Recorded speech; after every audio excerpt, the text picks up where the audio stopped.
I work closely with environmental planning and doing our consolidated plan. So the consolidated plan is something we'll talk about second, but for what I know most people are here to listen about is TIF with our TIF coordinator, Bridget.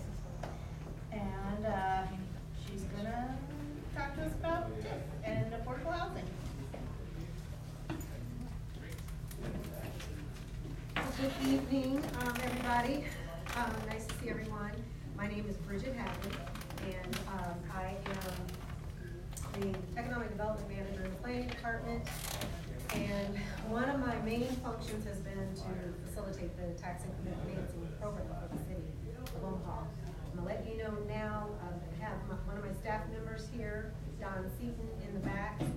And I've got an emergency that happened this afternoon that I've got to get back to, so I'm going to try, and so I forgot a few things, but I do have two reports that were produced. One is a 2018 annual TIF report for the city of Omaha, and then Don's holding that up. And then the other report is a report that was prepared last year, and it's a TIF overview from 2000 to 2016 that I prepared just to help educate and help people understand how TIF works in Omaha. There is a community development law that governs how TIF works in the state of Nebraska, and it allows a bit of flexibility per jurisdiction, from Omaha to Lincoln to Grand Island. So Omaha being the largest city and rather diverse, and urban, our TIF program has worked a little differently than maybe some other cities in Nebraska. So I'm going to try not to rush through this, but just wanted to introduce myself. Of course, once I leave, if there's anything I miss, I know Don Seaton will be very capable of answering questions. I left my business cards in the back. They're my older ones. Again, when I left earlier this afternoon, I forgot to get my newer cards, but they do still have my email address, my current email address, and my phone number, so you can still reach me. We've got our guidelines, TIF guidelines. We've got those two reports on our website. So all this information is available to the public through our TIF website through the planning department. So with that, I'm going to say from a TIF perspective. So again, I'm talking from a TIF perspective. That isn't the only program we have, but for economic development. But TIF has been the city of Omaha's primary development tool. Yes, there are federal programs that use block grant and others, but TIF has really been one of those primary tools to help accomplish a lot of economic development, but a lot of community redevelopment. So when it comes to affordable housing, and when we get this question, we receive an application, and whether the project is addressing affordable housing or not is not our decision. That is the TIF applicant's decision. They know what our guidelines say, they know what our master plan says, they know what the city's trying to accomplish, and they're the ones that take the risk to present a project to the city to say, hey, we want to develop this, do this project, and based on that, they will apply to the program if they're eligible. So they will determine if the project they're presenting is going to be an affordable, addressing affordability in terms of housing, or if it's going to be addressing market rate. And from our perspective, we don't, TIF is not a federal program, it's state. So we don't follow any of the HUD guidelines in terms of income restrictions and things like that. Again, we're just concerned about tax increment financing, and I'll touch on that in a moment. I hope, I forgot to say, I have a PowerPoint that I hope everyone grabbed, because after I touch on this, I'm going to go through this pretty quickly. So if you would, please make sure you get this handout of the PowerPoint, which is my TIF 101 Intro to TIF handout. So they presented a project, and they'll determine if the market they're trying to address is going to be addressing affordable housing or if it's going to be market rate. And generally, the applications we receive, affordability is basically determined by the funding source that they use, other than TIF. because a project can have a lot of different funding sources to make that project work. They may use low-income housing tax credits, which is often called LIHTC, and it's the acronym LIHTC. The project may involve CDBG, which is Community Block Grant Funds. The project may involve Home Funds, HOME.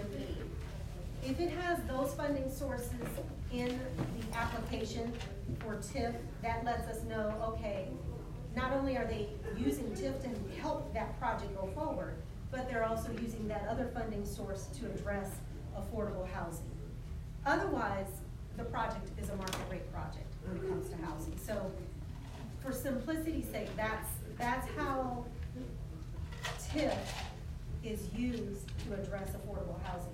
We don't go out and actively market or try to get affordable housing projects, and one of the reasons is because it is extremely difficult, one, to build housing, not just in Omaha, across the country, from construction costs being very high and labor costs being high and even short. It's extremely costly to build housing compared to years gone by. I think we've heard numbers around between maybe 200 to 250,000 on average to build a new house for a family of maybe 4. So if it's already expensive for the market to build that kind of housing and not use subsidies, not need really use any subsidies like low-income housing tax credits and things like that, then a developer who now has to look at developing a property that has income restrictions, because market rate means they can charge as much as they want as long as the market is willing to pay. With affordable housing, they're usually looking at some kind of income restriction, and so therefore this chart here, I found this, I participated in a webinar last week on Introduction to Financing, Housing Finance, a national company, CDFA, Council of Finance, Development Finance Agencies put this on, and they talked about housing, different funding sources for housing, and I mentioned some of them. New market tax credits is another funding source, but there aren't that many, unfortunately. But when you're talking affordable housing, you're usually talking about this category up. So moderate income, which is 80 to 120% of the AMI, which means area median income. Lower income, less than the area median income. Low income, very low income, and extremely low income. Those are usually the groups that the market, the developers, anyone who's building single-family homes, apartments, is looking at when they're talking about affordable housing. And as it says, workforce. Some out there are saying workforce now because they're trying to. Thank you. Because sometimes the word affordable housing has a stigma that, oh, it's for those people. But when they actually look at some of the statistics, they'll realize, oh, those people are me.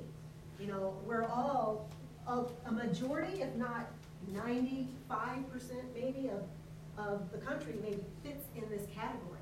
So there's more of us that need affordable housing, and we do know that, the city knows that.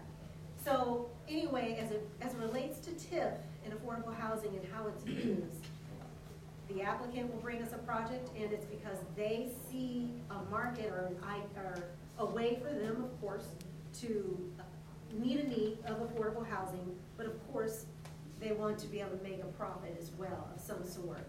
And so that's usually the group that they are targeting. So I just wanted you to know, when we talk about, when that term is talked about, generally, this is the category of households and populations that is addressed when we talk about affordable housing. So I'm in that category, and I know a lot of other people are. So I just wanted to put that out there.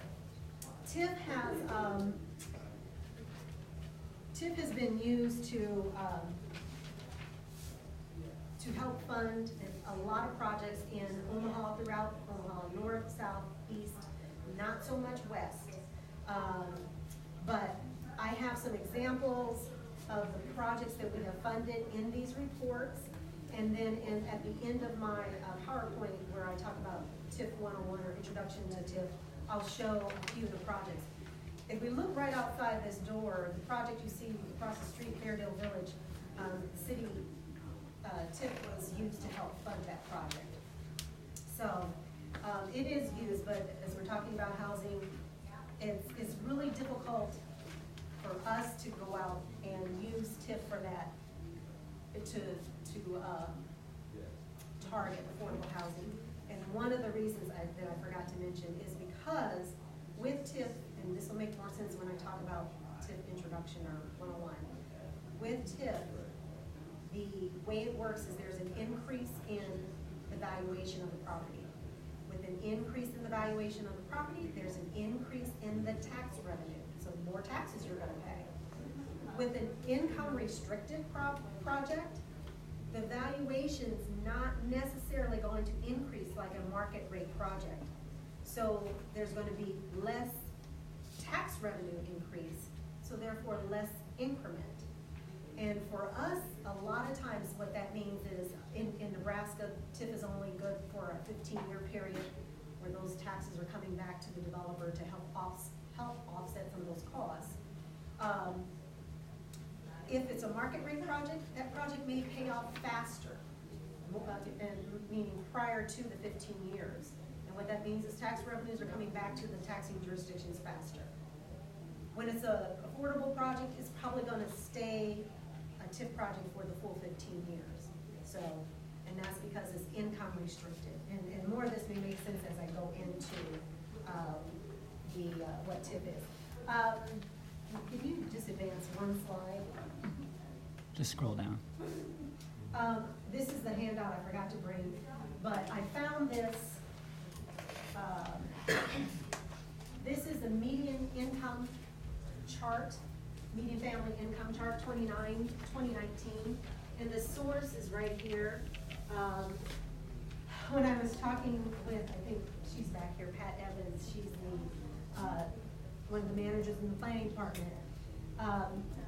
This says for home income limits.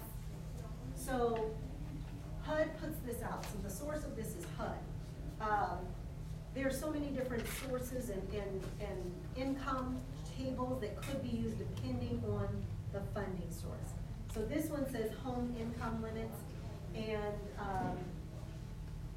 there are different income charts that you could use to say, okay, if we go to that first slide that I showed and you apply the percentage to figure out where do you fall in the median family income. So that's why I had those two together.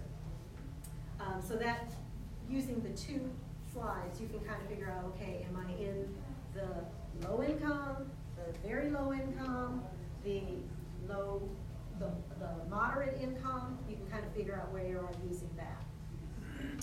So now if I can go to the next presentation, or PowerPoint.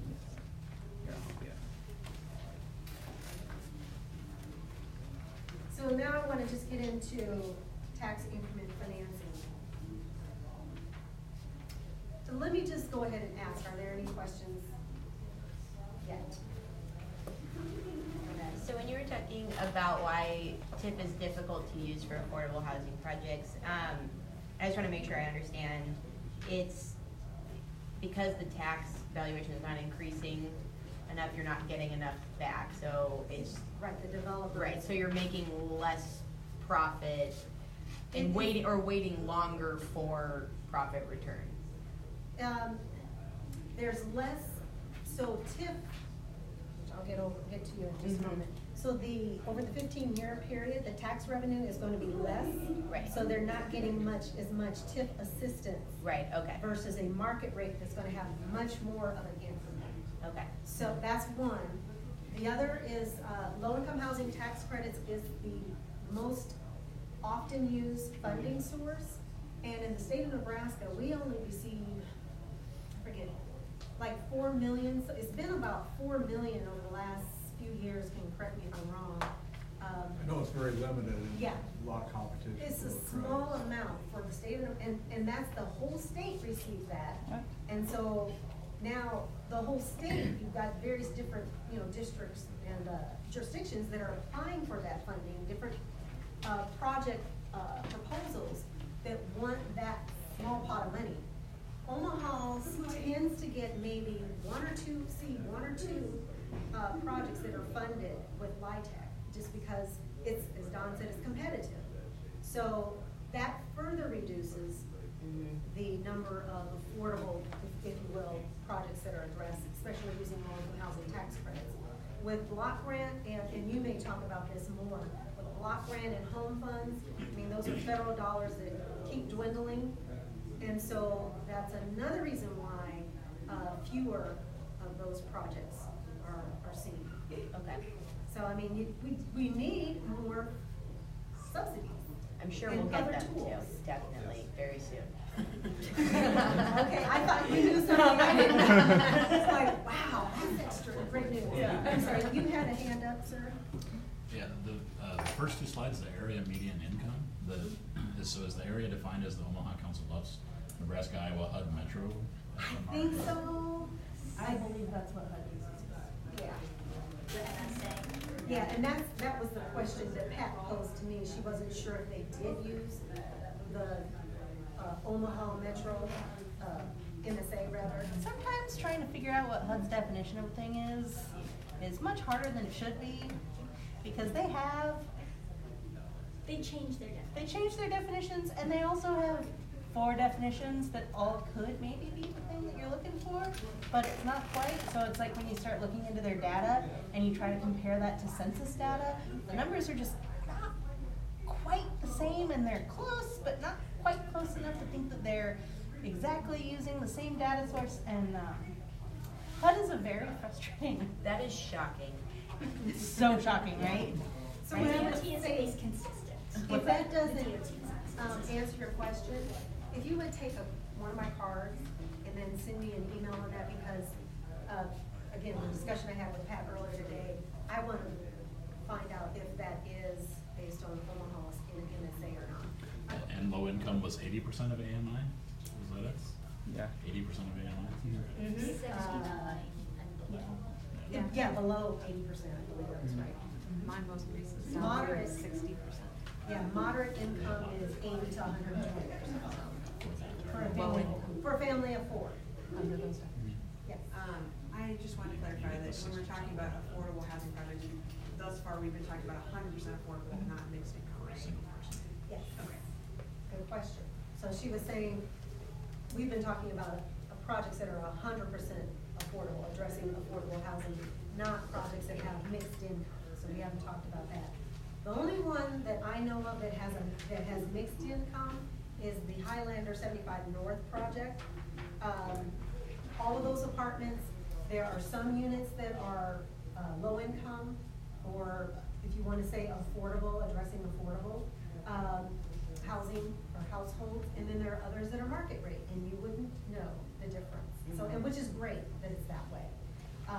The other reason I want to say it's difficult when the word affordable is thrown around is, depending on who you talk to, affordable means something different. So we might be saying, referring to this income chart, but somebody else might say, well, affordable is, they might even say affordable is like that top range of that, I forget, that high income, that lower range, which is 120% or greater. They might say, well, anybody that can maybe afford 80% of that, that's affordable. So it just depends on who you're talking to, is all I'm saying. All right. So would you mind advancing for me, or moving that? So before anybody, an applicant can apply for, thank you, tax increment financing, they have to own the property or show demonstration of site control. And it has to be in one of these purple shaded areas. And yes, there's one in Millard and one in Elkhorn. And the reason is if you remember, Omaha wasn't always the size it is and incorporated as far west as it was. There were little towns. There was a small Old Millard, some may remember Old Millard. It was an old business town, just like Benson.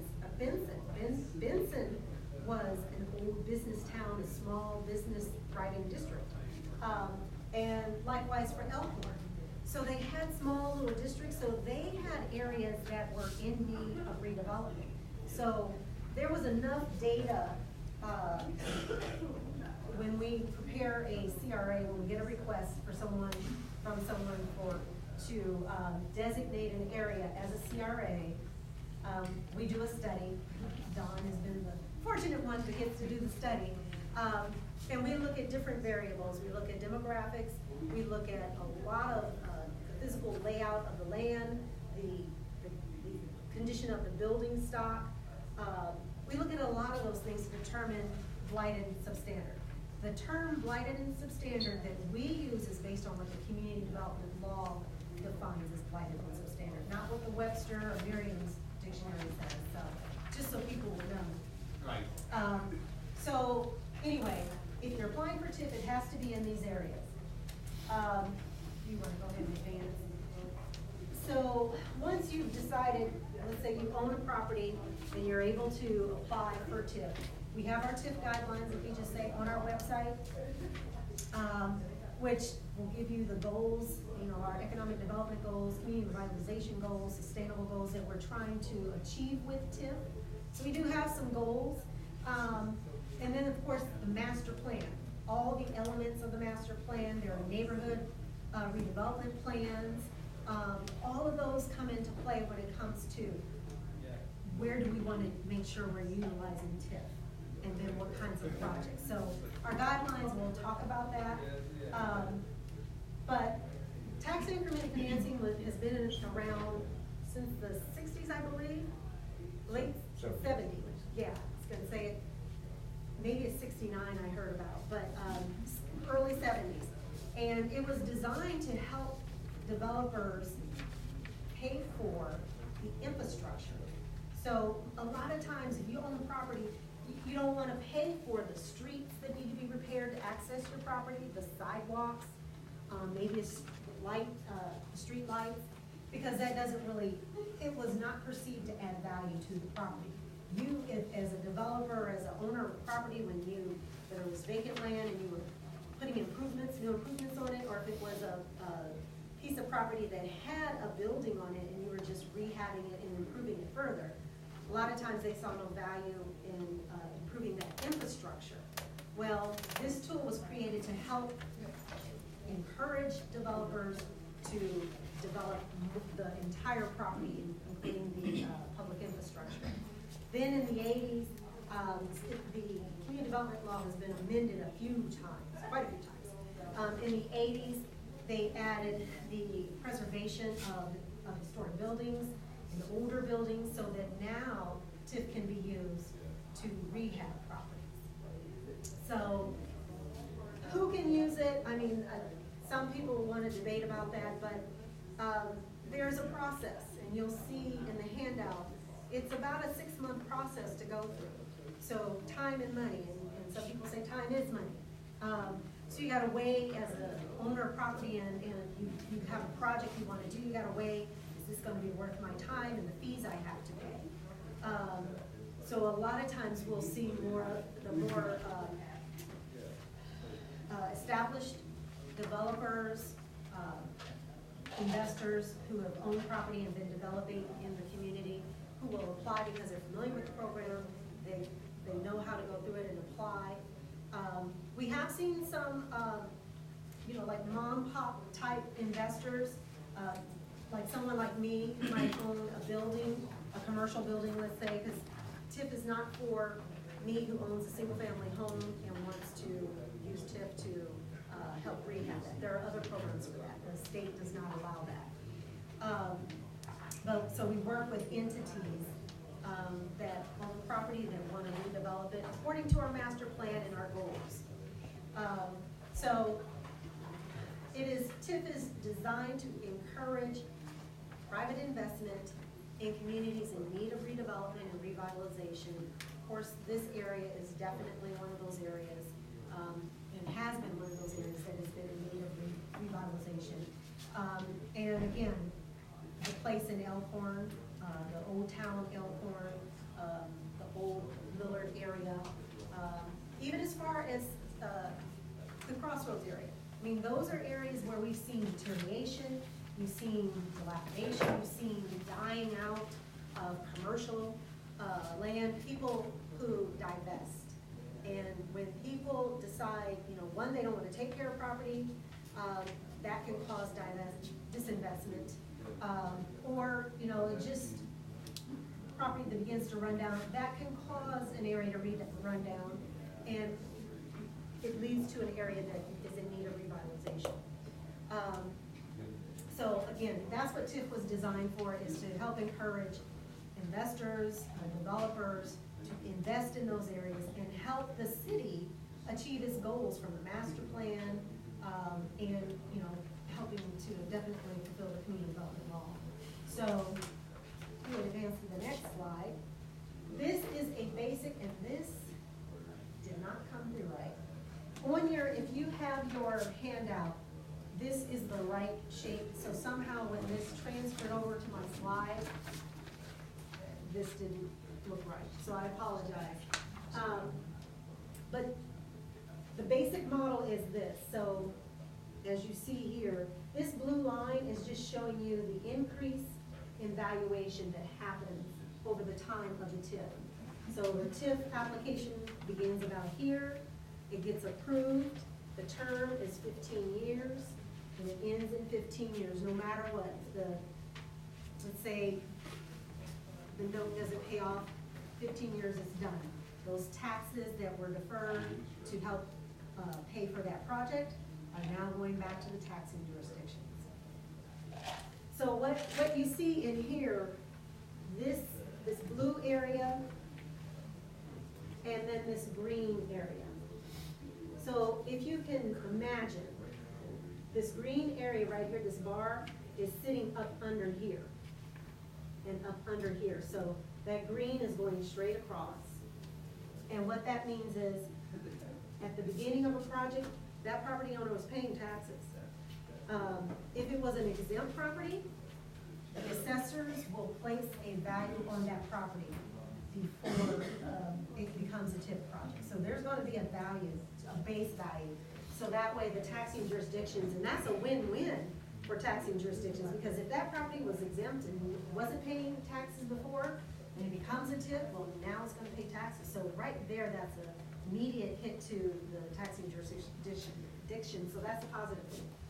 So this is the base value. This is the valuation of that property at the beginning of TIF and generally throughout the entire term of TIF. And with that piece, there are revenues associated. So you own property, you pay taxes, right?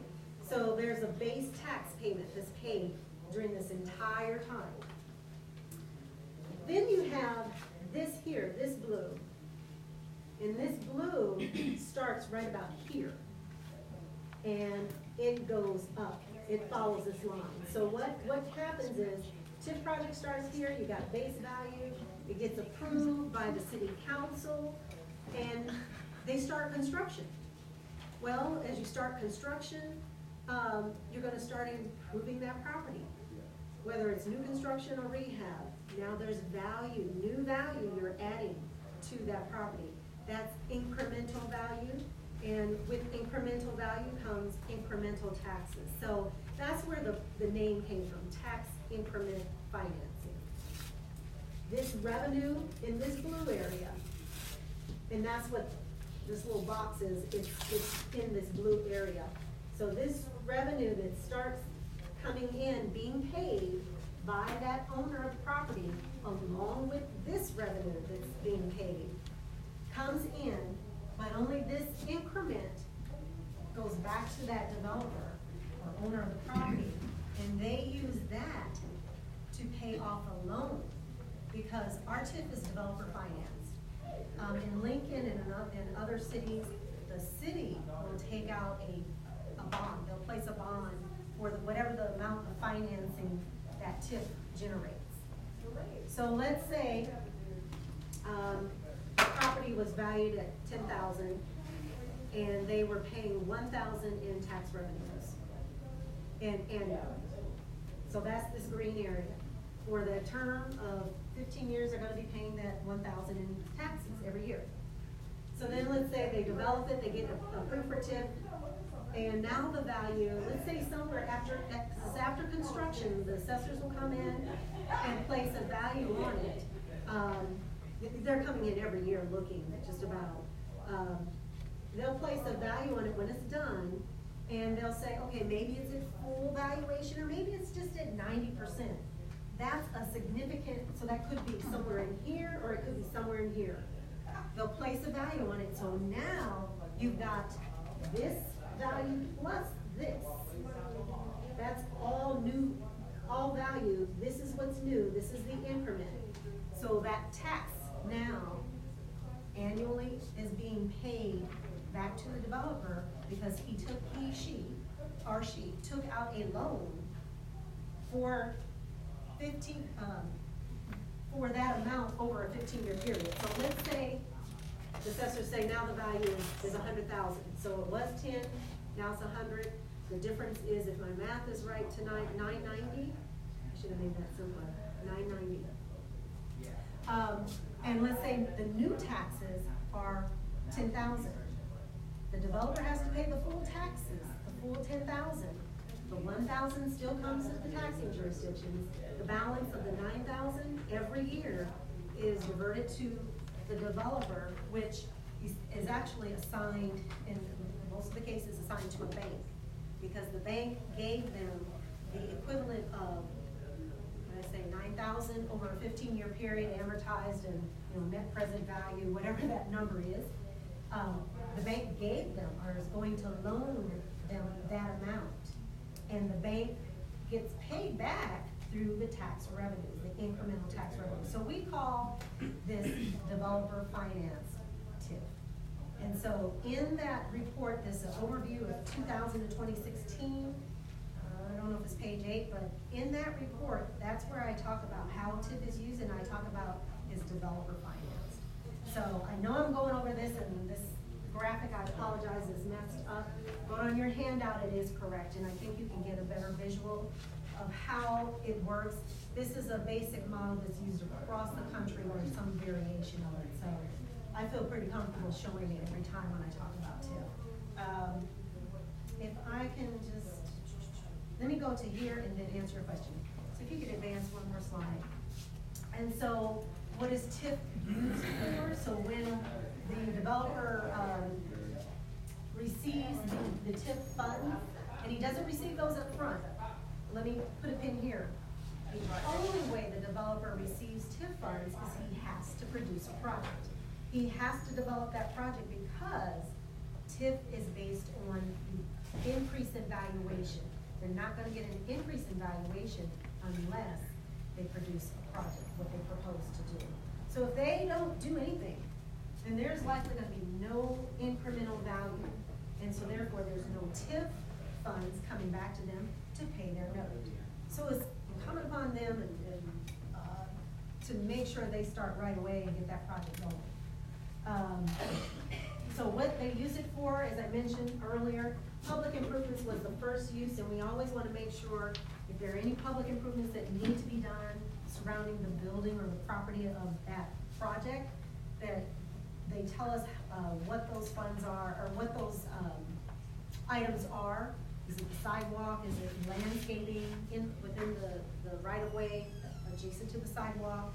Is it street lighting, street trees in that same area? Is it the alleyway that needs to be improved? Street work that needs to be done? Excuse me. Could be some sewer work. It could be OPPD line. It could be all those kinds of public things that are within the public right-of-way. Those are the public improvements. Acquisition costs. The community development law allows for us to offset the full acquisition costs.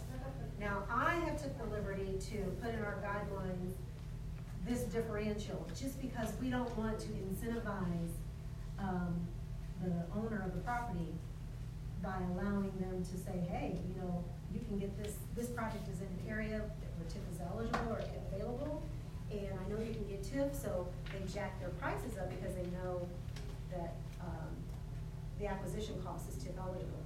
So, I've said, you know what? We have the ability to say, no, we're not gonna allow that cost to be TIF eligible. There's a TIF committee, there are 5 directors and then a couple of their appointees that sit on a TIF committee that will review every application, and they make the decisions on the applications, on what's gonna be approved and what's not going to be approved. And so they can decide that, hey, no, we're not gonna allow this cost to be eligible or that cost to be eligible. It's up to them.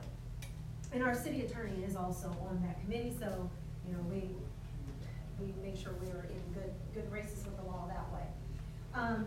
This here represents a lot of pre-development costs, site preparation, demolition, grading, surcharging, and other pre-development work. Special foundations has to do with a property that may have soils that are, I say, shifty. Sandy soils, the soils may be really bad for just, you know, putting a foundation on. They have to be shored up. So there would be a geotechnical report that would be prepared to let us know, okay, yeah, these are foundations that need some extra support and extra type of construction to make sure that building is sturdy. So that's really what the special foundations and footings is referring to. Architectural and engineering fees, utility hookups, as I mentioned, rehab costs, public parking structures. We allow traffic studies if we get them, and then our TIF fees. So again, these are all in our guidelines, but I just wanted to point that out to you. So that's what TIF is used for. So you had a question. I have 2 questions now. One, the first one is, how do people get appointed to the TIF committee? Is it a thing you apply to for the? No, the mayor has appoints them, and because of the nature of the funds that are being used, it's going to be it is the planning director, city attorney, myself. Finance director. Thank you, finance director, drew a blank. Public Finance Works. director, public works director, city engineer, and whoever the finance director wants to designate, and Mayor's office. that's it. The mayor's office, yes, the mayor's office has 2. So all of this information is in our guidelines for the committee. How many is that in the TIF committee? What's that? How many sit in So the- that's 9 total. 9. Mhm. So, and just so you know, if, sometimes I will review applications, and if I review an application, I recuse myself. I am not on the committee, and I don't vote for that project. I just help the applicant present it to the committee. They do all the presenting, but I do not vote, so just letting you know that, for full disclosure purposes, I guess. Your other Second question, was, is it possible, I'm not saying it doesn't happen necessarily, but is it possible for, a developer or an investor or speculator to assemble a lot of land over many years and let everything on it completely fall apart to the point where it's almost becoming its own demolition, and they finally demolish it, and then they apply for TIF using the value of the land after they've let it fall apart for 15 years? Is it possible? It's probably possible. So We they can lock in know, that low rate. yeah, You know yeah, what I'm we saying? know and are fairly familiar with a lot of the developers who are using the program. And it's helpful when it's the same developers because they've got a track record. They know they can produce a project and they can get it, I say, across the finish line. Meaning they can get an application to us, we can get it approved, they can get the construction in the ground, and they can get it out of the ground, produced, a certificate of occupancy, get it stabilized where it's leased up, and now you've got a good project. That's the main concern because that's when TIF revenues can begin to generate, once they got the project, they have the project done. So as I said before, if they don't do the project, there's really no TIF. I don't think we've seen it. Yes, well, like something like Crossroads or other places, yeah, that. We really haven't seen a situation where somebody buys up land and then just lets it deteriorate. Usually these developers, want to make a quick return. Yes. They go out and buy the property, get the financing, they wanna get in the dirt as quickly as they possibly can. We really haven't seen a situation where somebody buys land and sits on it And for a sits on it. decade or so and then comes to TIF. Right, yeah, appreciate that, yeah, they don't, but there may be in some cases where it takes them a while to accumulate the amount of land they need to produce the development they propose.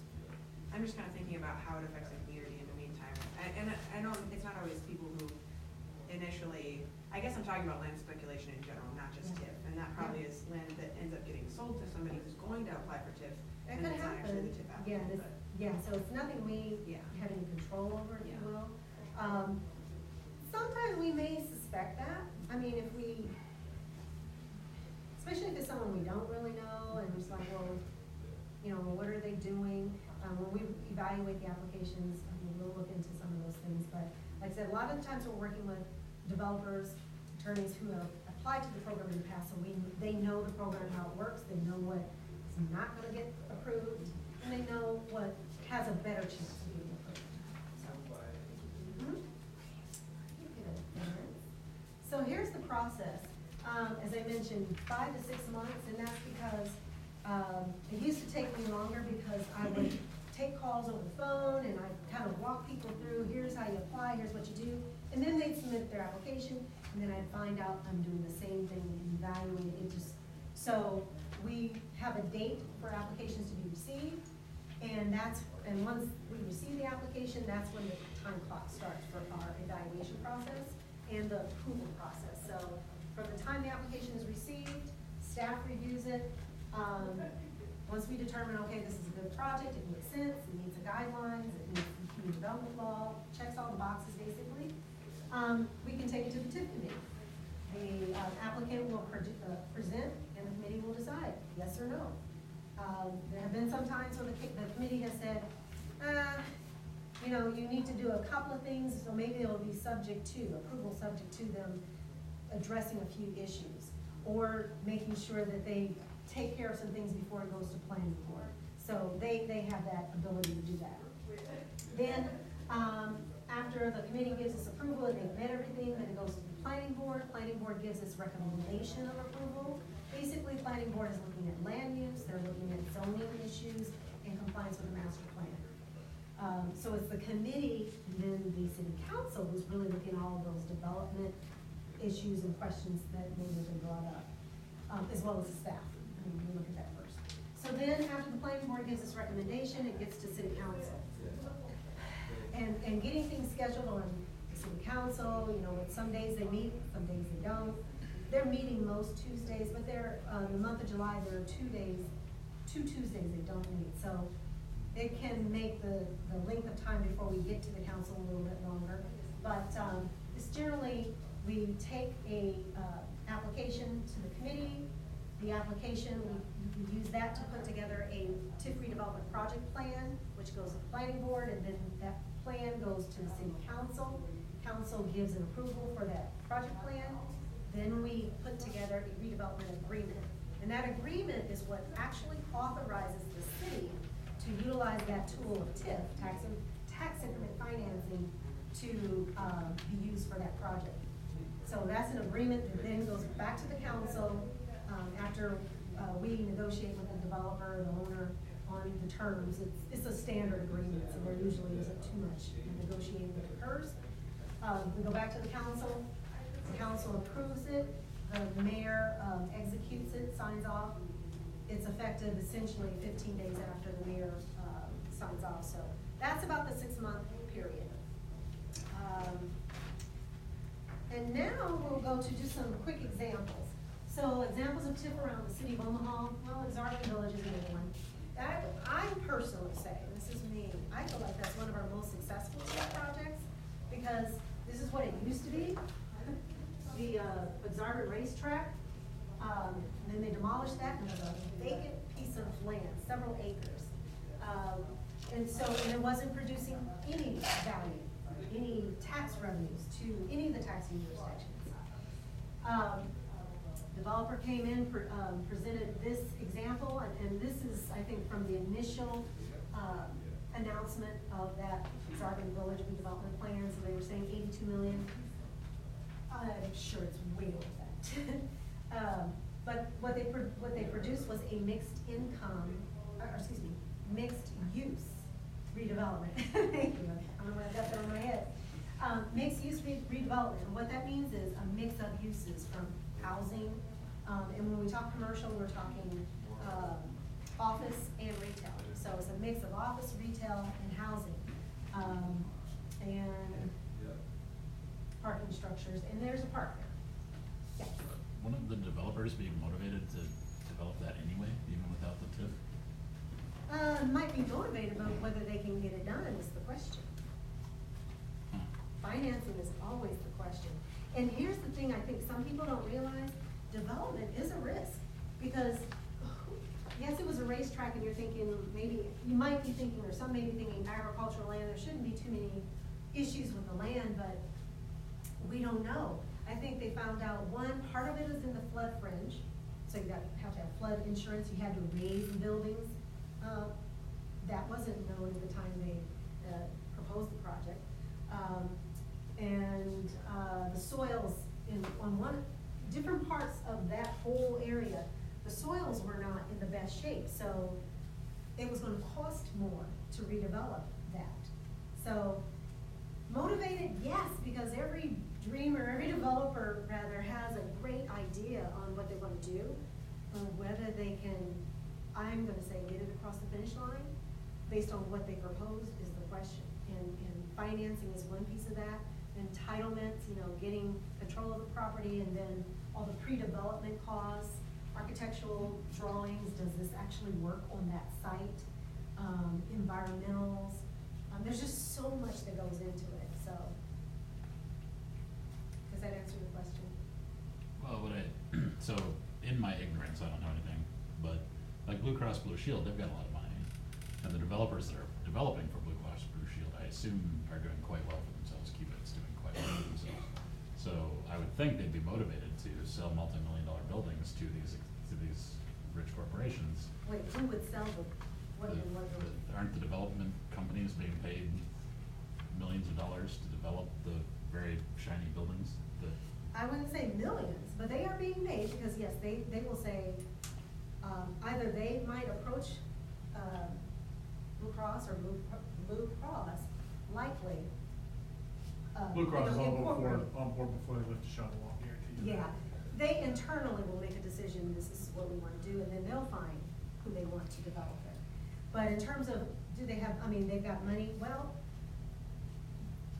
so this is why I say it's a risk.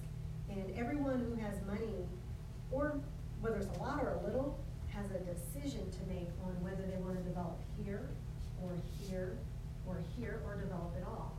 And remember, we have a master plan, we have this plan, we wanted to see that property be developed. So we needed somebody to do it. And so when that plan came to us, it was absolutely great to see that happen.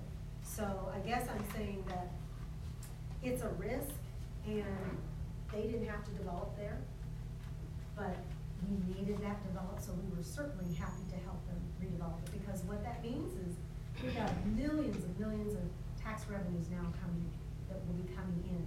Some of these projects will be paying off, because I think Blue Cross was the first project in the area, and that was mid-2000s. So if you think 15 years, that may pay off sooner than 15 years. But we probably have no more than, what's my math, 5 years?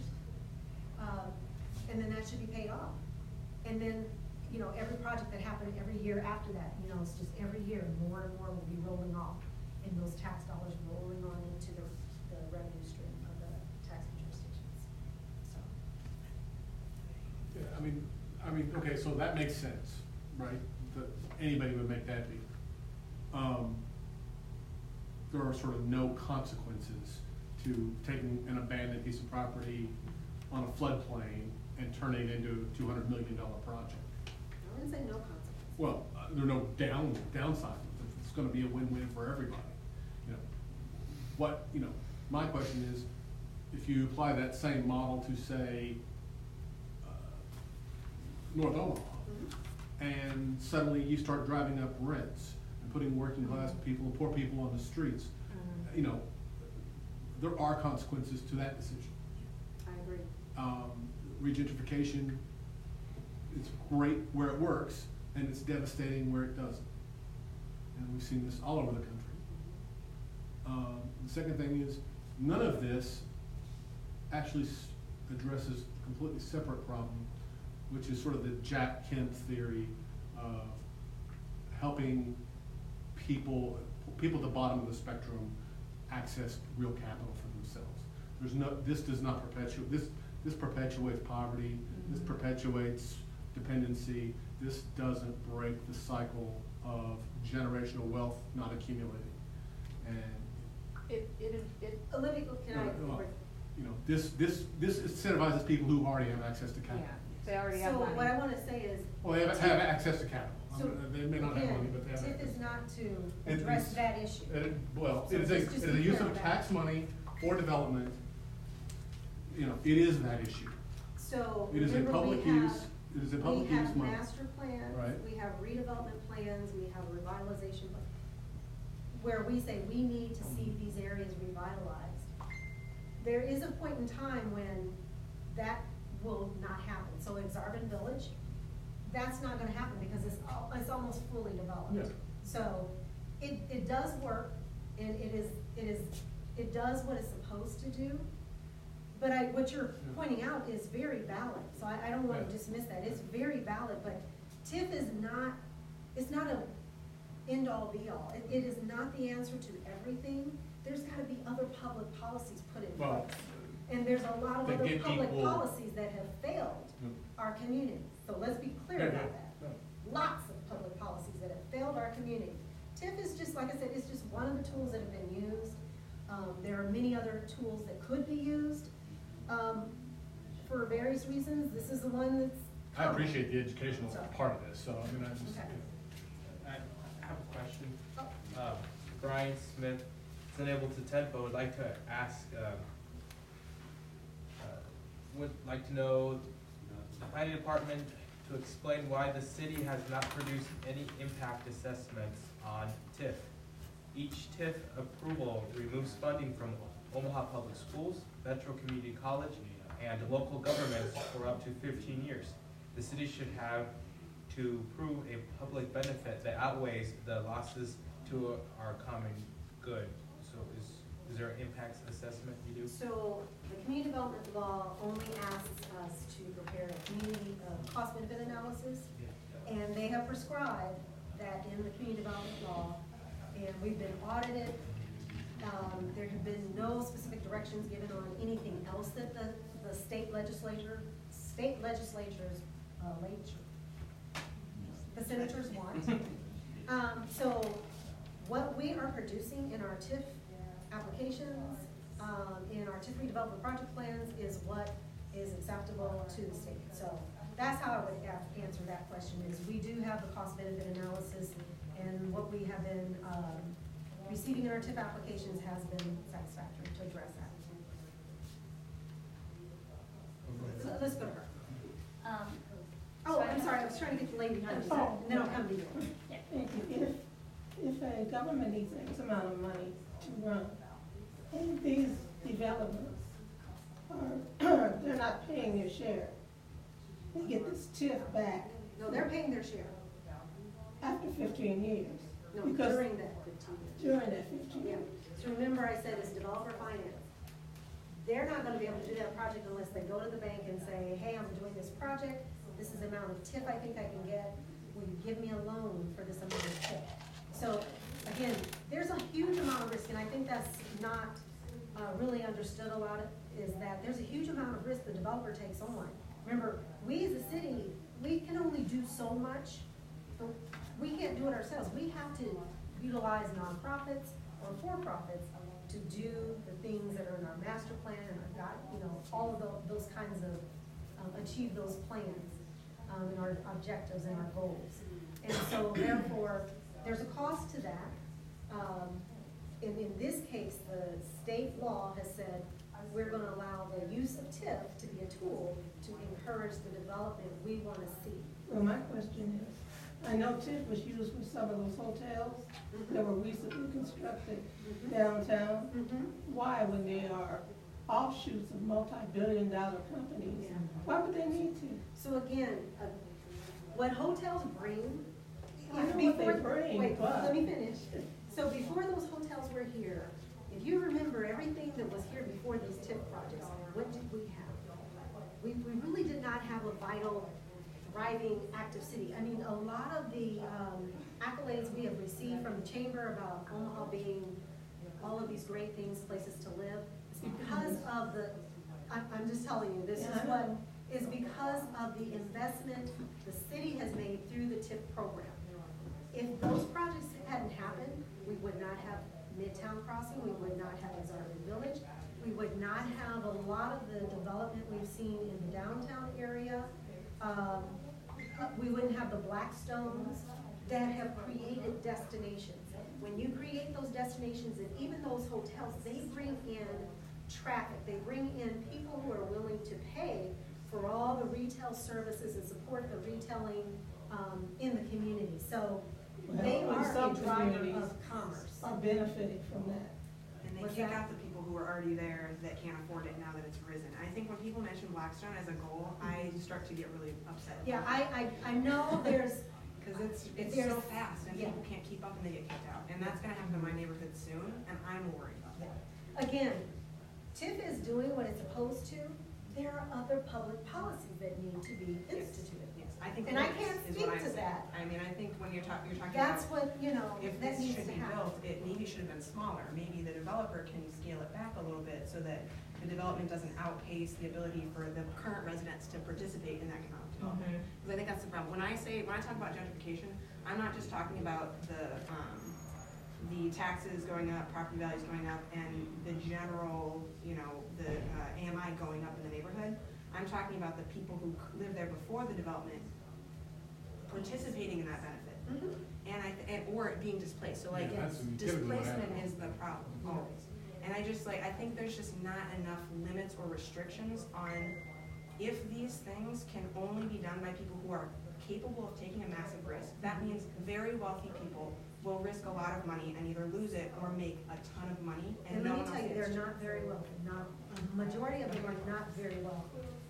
I won't say they're not wealthy, but They've got a lot more than most of us. they have access, let's say it that way. Or access So- that most of us don't have. Yeah, and that's true. So, but again, it's accomplishing what this city wants to have happen, and we would not see the great things we do see. Again, TIF is not the answer to everything. There are other public policies that need to be established to help address those things, is what I would say. Yes, and then go here, and then I've got to move on real quick and finish. Going off on, extending on what we've been talking about, you had said earlier that the majority of projects approved for housing that are TIF are market rate. And, I enjoy the amenities in these places, in the TIF projects that have popped up, and, that's fine, but what is being done to help help developers who want to build affordable housing access this type of program? Because what I see here is market rate apartments, which, if there's enough housing stock, the price of housing will go to, invisible hand, whatever. And, I see jobs, but they're service jobs by and large, which don't pay that great. They don't have great schedules. They don't frequently have benefits. So we're seeing rents go up and jobs being introduced, but they're entry-level service jobs. And so that doesn't really help the well-being of the neighborhood. So what are we doing to help, equalize this and promote some sort of equity amongst the developers? If guidelines are promoting this, is that? Yeah. Is there So something? let me answer. So, one, we're raising the issue. I'm raising the issue, with my superiors, my boss, people in the TIF community. I'm letting them know, hey, there is an issue. We've got to address it. The question is how. It's a public policy issue. How it's addressed, I don't know, because again, the developers bring the projects to us. Sure. And one of the solutions to me is a mixed income project. Yeah. That, Those are and nice. that's what I've been talking to developers about. But remember, it's about them being able to make it work financially. And that's where, if they're not able to if they're not able to make it work, I mean, we can argue all day, and I'm not saying we are. Right. But those who have the opportunity to develop, and remember, we are in, and this is the one other thing, we are in America. The United States of America, capitalism reigns. So they're going to need to make a profit. So they're looking at, how can I develop this? A lot of them would love to build affordable housing, more affordable housing. And they've been talking about, how can I address mixed income? But it's difficult. One of the issues of the mixed income projects is the paperwork.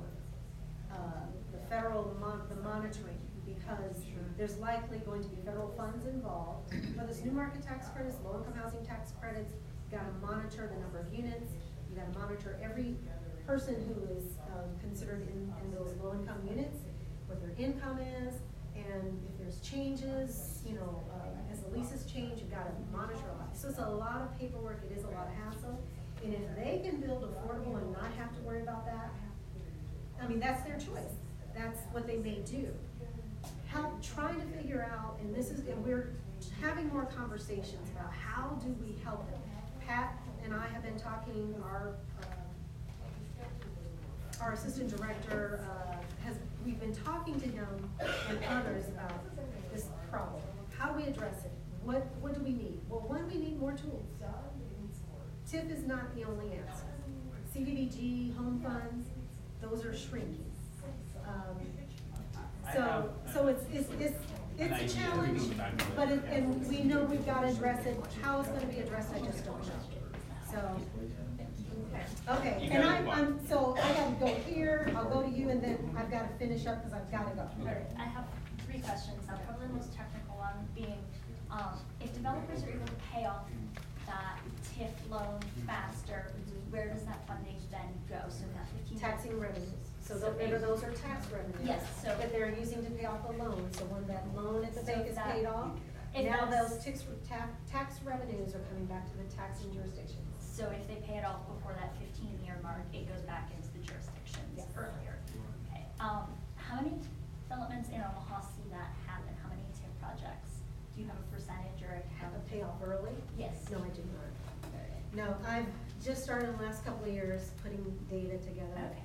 Having help like Don work on some of the projects has allowed me to spend a little more time accumulating data and doing that kind of thing. So I don't have that number right now. Do you think that'll be coming out in future reports, or? I don't know.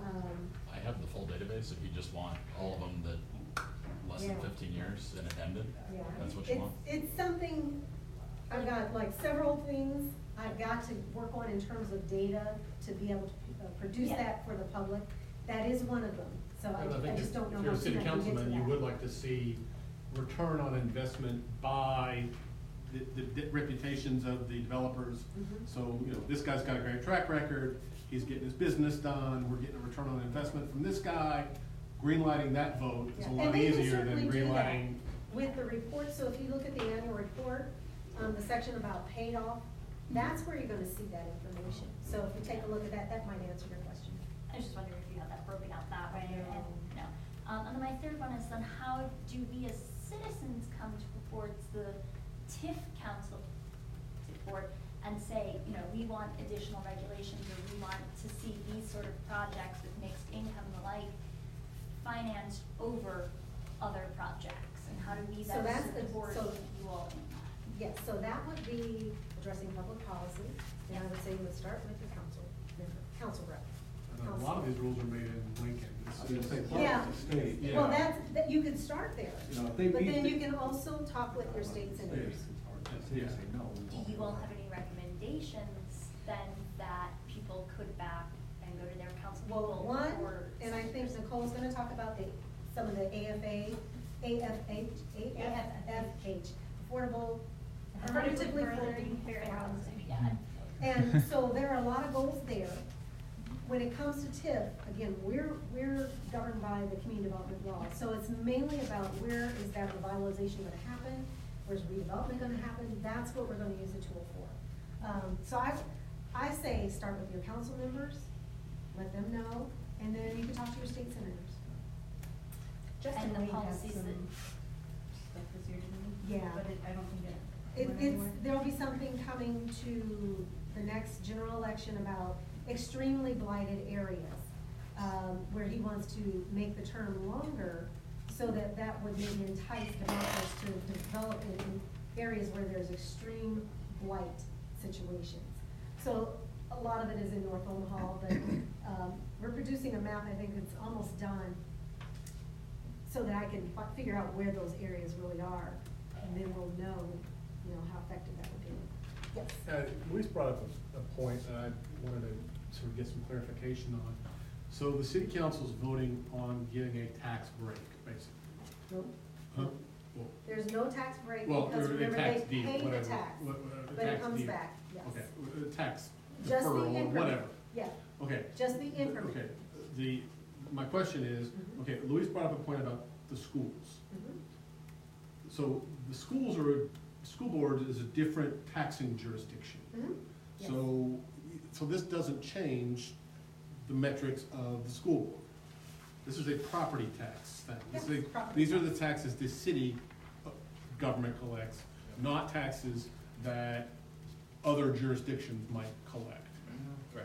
Yeah, this. No, I So mean, that's- so what is the answer? TIF is solely about real estate, so we're talking Right. property taxes. Right. Property taxes are collected, and there are about 9 taxing jurisdictions. No. If we're talking about Omaha, about 9 taxing jurisdictions, OPS is one of them. Mhm. If we're talking Miller, that would be, they would have their Yeah. own. So they are a part of that tax, that they would receive a part of that tax. Okay, but that's not the city government is not the taxing jurisdiction. Now, The it's school one of. board is the taxing jurisdiction for the schools. No. Maybe I'm not understanding your question, because again, there are 9 It's tax. a pool Right, of the they already- tax, it's the pooling of the taxes, the levies, right? That then, So let me explain it this way, and then I've got to answer these questions, I'm gonna have to go. So everybody who owns property, who owns property, show of hands, okay.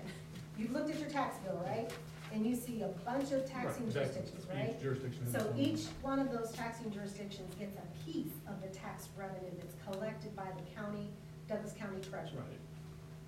So a piece of your tax that you pay for your property, of that revenue, goes into their budget to pay for. Yeah, whatever I they get that part. So, okay, you get that part. So then what is your question? Okay, so why is the city council making a decision about another jurisdiction's Gotcha. number? The city of Omaha is, by the state statute, thank you, is the redevelopment authority for the city of Omaha. So yes, they do have the authority to redevelop, and also those taxing jurisdictions have agreed a long time ago that we would allow they would allow their portion of the tax revenue to be deferred for that development. So, the short answer is the state sets up the city to make the decision on the TIF, and it does affect the other 8 or 9 taxing jurisdictions. The taxes that are on the increment that go back into the project do not go to the school district or the water district or the special assessment district or whatever. The state has made the city the entity that makes the decision. We're the Final redevelopment decision. authority Right, by law. redevelopment authority. But we need to do it responsibly and keep good working relationships with all those Right. other governing bodies, the Right. school board and whatnot. And- But and they if you don't receive use it public- responsibly, it's Right. not good. Yeah. And it's that but for, remember, the concept is that the tax dollars are going back into the development would not exist without the development. And the development would not exist without the TIF. I get the game, yeah. I mean, And that's so- the development as proposed. But my question is sort of the separation of powers Yeah. question, Yeah. is why is the city council, is the state? The statute allows. So the it. state is screwed, State not statute. the other Yeah. schools, not the other taxing Well, No, jurisdictions? We all benefit. those Well, taxing no, I mean, jurisdictions increase have in investment. agreed, so there's an Well, agreement okay. to allow that. So there are interagency Yeah. agreements that Yes. exist between these jurisdictions? Right, there's been some kind of agreement to allow that. Different states are different, in different cities and different states are different, but that is the way it's worked here in Omaha, and we're grateful for that. Well, And the beauty is, like for OPS, because we've been doing this for so long in Omaha, they've seen the huge tax revenues that come back to them as a result of these projects. So again, in the report, in the paid off section, you'll see what the base value was of that project, what it could have been if there was no redevelopment of TIF, maybe it was a little bit of redevelopment.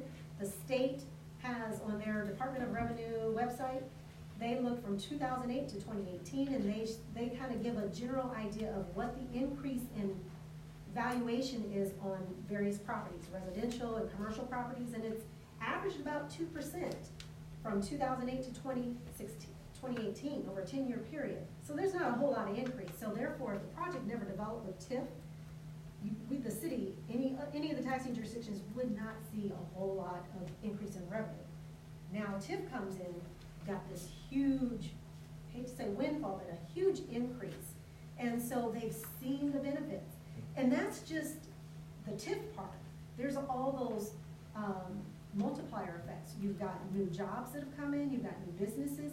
Those jobs and those businesses are paying income taxes, those new employees and residents that come in, income taxes that are coming in, sales tax revenues that are coming in because of the new businesses that have come in. So there's a whole lot of additional positive things. So that cost benefit analysis, that's kind of what we're trying to address there. So, well, I think that's that, I mean, to address the point Louise brought up, Yeah. though, is those other tax jurisdictions are making their own business decisions that this is They've already made on, them. yeah, that this is in their interest independently. It is in their interest, and they Well, understand that. yeah. And they receive public notices every time a new TIF project is brought to the planning board, and Whenever we do a new CRA, a new Yeah, a new blighted CRA. and substandard designation for an Yeah. area that makes it eligible for TIF, they're invited to comment and participate. so if I can real quick, let Yeah, me go just skim through these real quick, and then I may take one more question, then I've gotta go.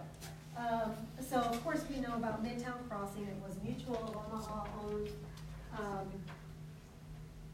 gosh, it's been so long, but Mutual of Omaha was the main developer behind that. And now we've got this here, and you know, some people may like it, some people may not, but it was one of the first major projects we saw, other than some things that were happening along the riverfront. What it allowed is for this great green space, and this is all public space, and TIF, about a little over $33 million, which was the TIF, went to fund all of this. So that meant taking out the street grid that was there, reconstructing the streets, putting in the infrastructure for these streets and all the greenery and street lights, changing of all those kinds of things to give us this great space. I think most Omahans who have gone there would say, you know, they've enjoyed the time they've been at their, you know, at the Turner Park. So that's just one of the benefits of TIF. If you would move to the next one, please. Capital District, so this is one of the more recent ones, it's still underway. The hotel, the apartments, the retail, this is gonna be a new office.